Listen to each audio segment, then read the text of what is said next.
नाही तुम्हाला जायचं मग सांगायचं आता. हॅलो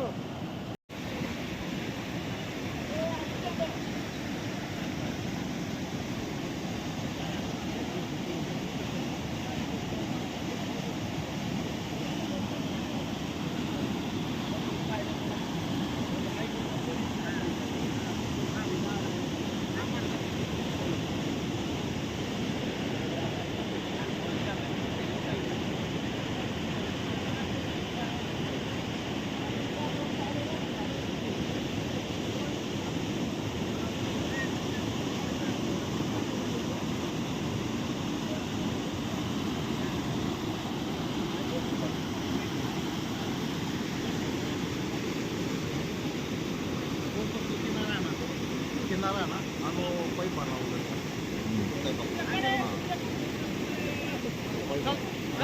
किनारा ना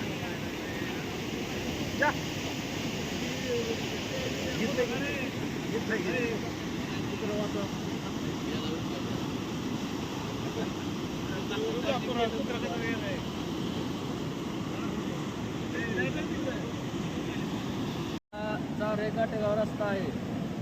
ह्या रस्त्याची दुरावस्था मध्ये ती मोडली मोहोळ कुठले तरी मोहोळ म्हणून साहेब आहेत. हे साहेब इथं गार्ड बसवण्यासाठी आलते. त्या साहेबांना सांगितलं होतं की हा पूल एक दिवस वाहून जाईल. ह्या पुलावर खड्डे पडलेले आहेत. 4 वर्षापूर्वी खड्डे पडलेले पत्र ग्रामपंचायतनं दिलेलं आहे. पाठपुरावा केलेला आहे. परंतु प्रशासनानं कुठल्याही पद्धतीचे लक्ष दिलं नाही.